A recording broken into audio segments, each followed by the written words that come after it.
मैं ठीक हो गया हूँ। मेरे भैया किसी न किसी तरह डॉक्टर साहब को पैसा दिए और मैं अब अपने भैया के पास जा रहा हूँ, लेकिन भूख लगी है। देख रहा हूँ सामने मंदिर दिखाई दे रही है, चल रहा हूँ, माँ का दर्शन करूंगा, ऐसे प्रसाद खाऊंगा, उसके बाद भैया के पास जाऊंगा।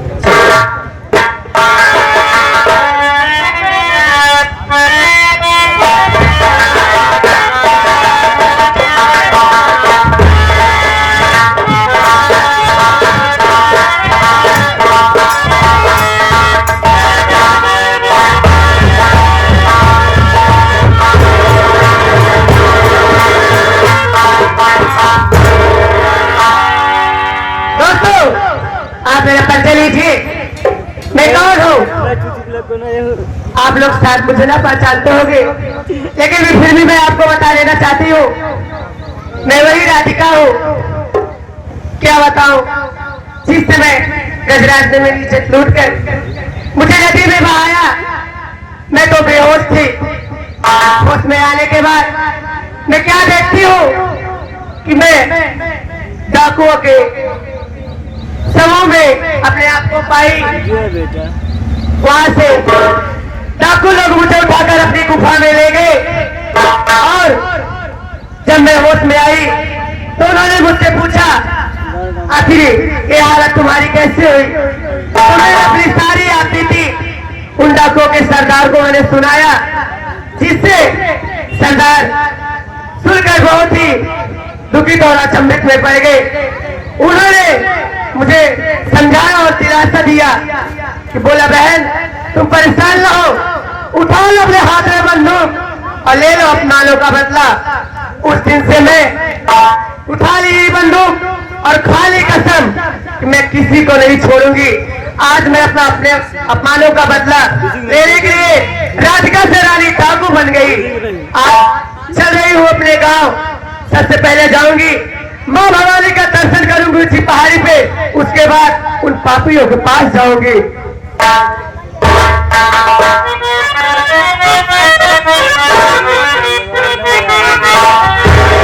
समय कितना भी राजती हो, जमाना याद आता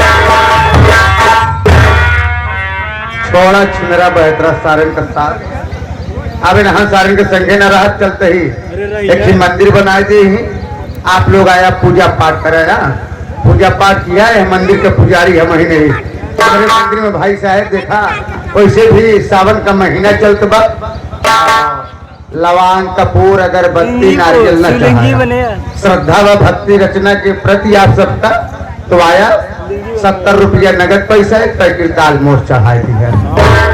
यहाँ तसीला पंडा हमें देखा भाई हमारे घंटा बजा भूलाया। धन्यवाद।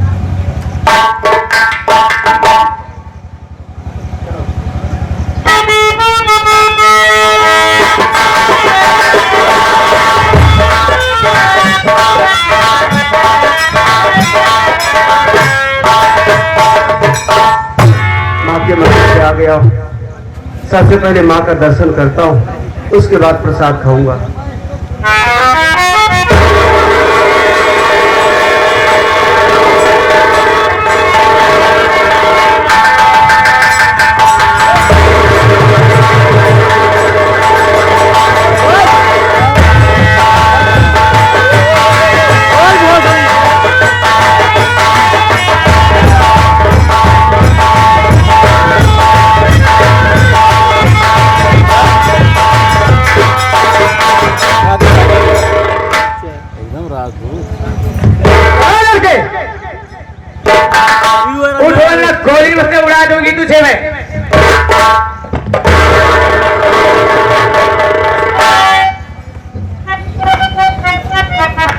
नहीं सरदार जी, ऐसा मत करो।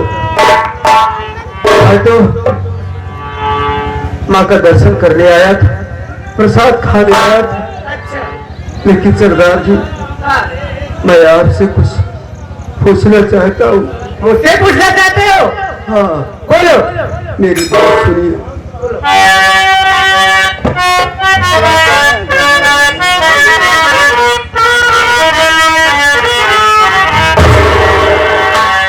आपकी प्यारी सूरत के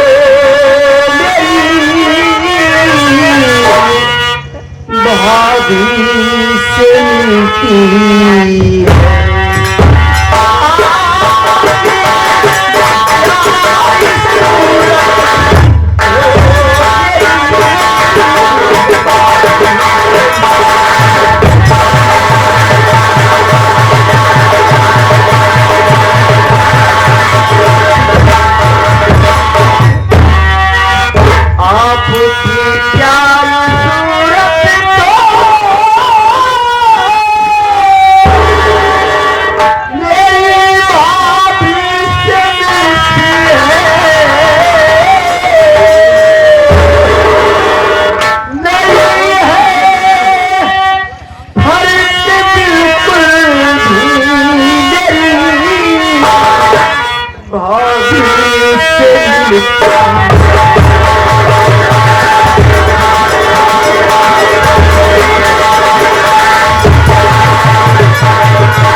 आप कौन है?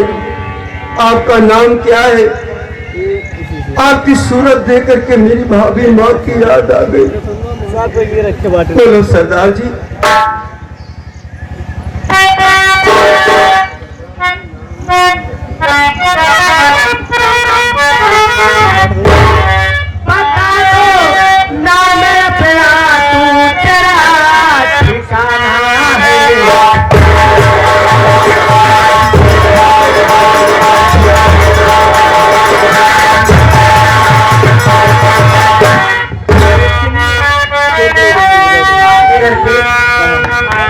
मैं तुमसे ये पूछना चाहती हूँ, तुम्हारा नाम क्या है और तुम्हारा ठिकाना कहाँ है? रहने वाले कहाँ के हो तुम?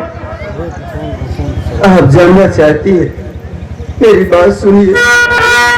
कहते रोहित है मुझको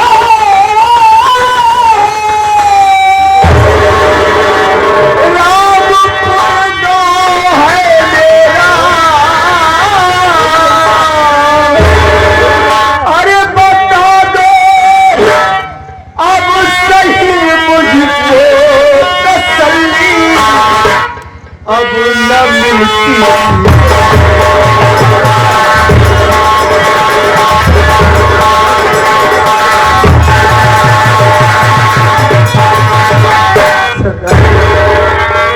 मेरा नाम रोहित कुमार है और मैं गांव रामपुर का रहने वाला हूँ।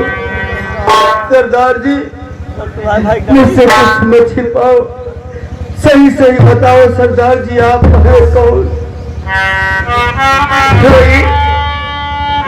कोई और नहीं, तुम्हारी वही भाभी राधिका हो रही। भाभी राधिका? नहीं, ऐसा नहीं हो सकता। माना कि आपकी सूरत मेरी भाभी माँ से मिलती है, लेकिन मेरी भाभी माँ कभी डाकू नहीं हो सकती। आप डाकू है, हत्यारा ने खूनी है। मेरी भाभी माँ नहीं हो सकती।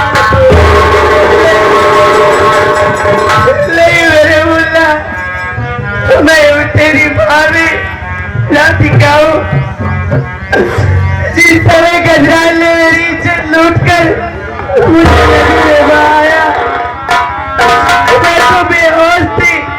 जब मेरी आंखें खुली मुल्ला, तो मैं अपने आप को डाकुए के समूह में पाई।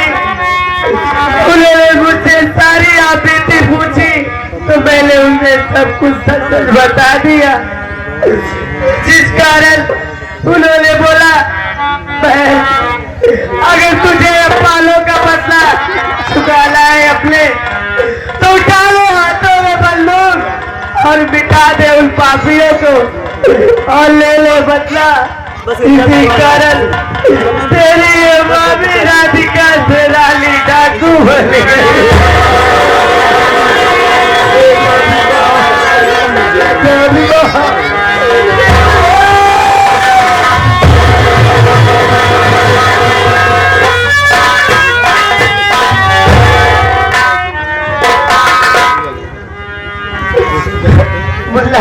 जब रद्दी चादर मैं तुझसे ज्यादा खेल नहीं घूम पर, मैं तेरे पास ज्यादा समय तक नहीं रुक सकती मेरे मुल्ला, क्योंकि मेरे पीछे CID पुलिस लगी हुई है।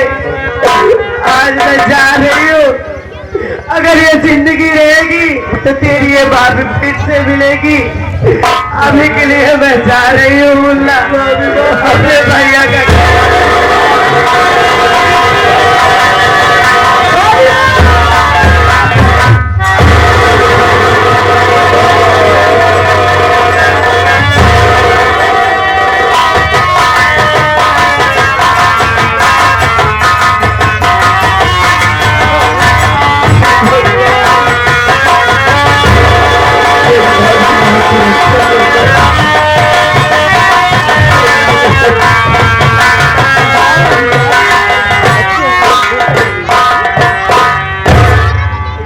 बाबू,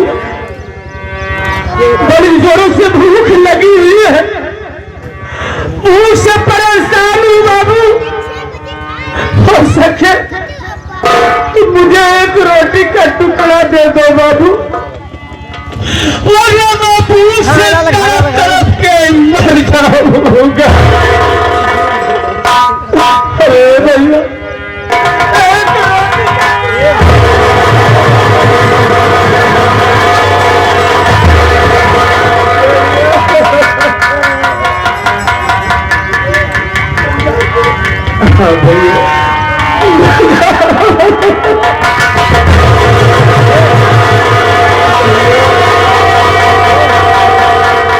ठीक हो गया मेरे भाई। अरे मैं तुझसे मिलने के लिए जब डॉक्टर साहब का पैसा जमा कर दिया तो तुझसे मिलने के लिए बेताब रहा, लेकिन डॉक्टर साहब बता कि तेरा भाई, तुम्हारा भाई तुम्हें ढूंढने के लिए निकल पड़ा है। मैं ढूंढते ढूंढते परेशान हो गया।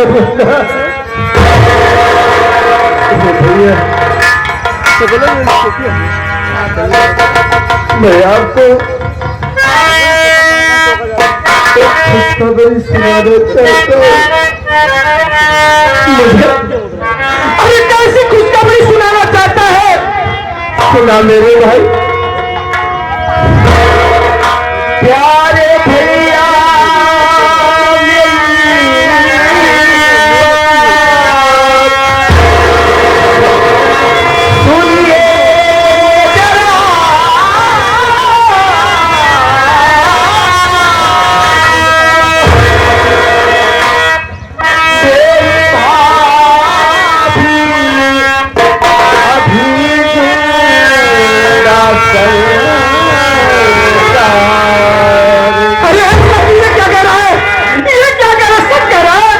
बन गई डाकू भाभी ये भैया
मेरी भाभी ना अभी इस दुनिया में जिंदा है भैया।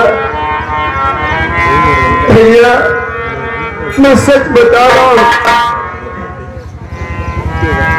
मुल्ला, हाँ भैया, आज तू कह रहा है कि तेरी भाभी इस दुनिया में जिंदा है,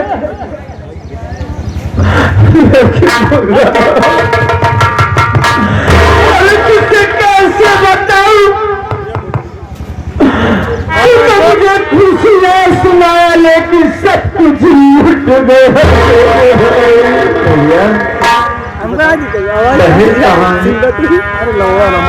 तेरी दीदी कहाँ है भैया? क्या सुनाया मुझे प्यारे मुल्ला मेरे, है कहाँ तेरी भाभी? बता दे मुझे, है कहाँ तेरी भाभी?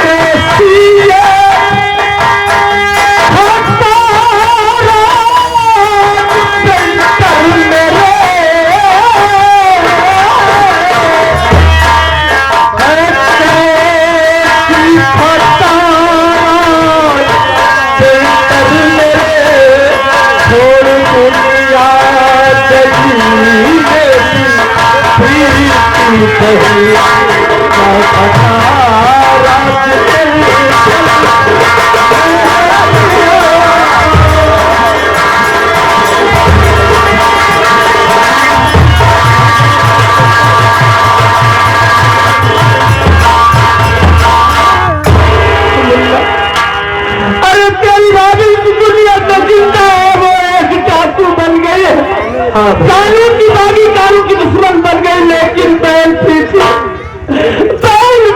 अभी सुंदरिया पे नहीं।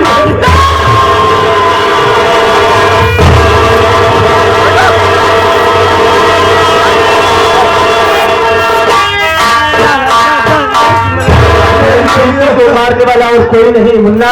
खोले भैया, अपना हिसाब देना भाई। वो कमीना गजराज है, वो कमीना बैल की अस्मत को लूटना चाहता था। जब नाकाम रहा तो वो कमीना बैल के पेट में खंजर मारकर दुनिया से फना कर दिया। बैल दुनिया से हमेशा हमेशा के लिए फना हो गई, मिट गई मेरे भाई। भैया अगर वो कमीना मेरी बहन को मुझसे जुदा किया है तो मैं वादा करता हूँ भैया, इन हाथों से उस कामखोर को मारूंगा मैं। लेकिन ये बता भाभी माँ, तेरी भाभी मुझसे मिलने क्यों नहीं आई? भाभी मैं जिसके लिए बहुत रोया, मैं तो सोचता था वो दुनिया में जिंदा नहीं। चलो मुन्ना भैया, हाँ भाभी माँ आई थी यहाँ, थोड़ी देर और पहले आ जाते भैया तो भाभी माँ से आपकी मुलाकात हो जाती। भाभी माँ कानून की बागी है, पुलिस भाभी माँ के पीछे लगी है। चलो मुन्ना, ये भाभी माँ इस वक्त उस कमीने गजरात के पास गई है भैया, घर अपने। भैया इसको घर में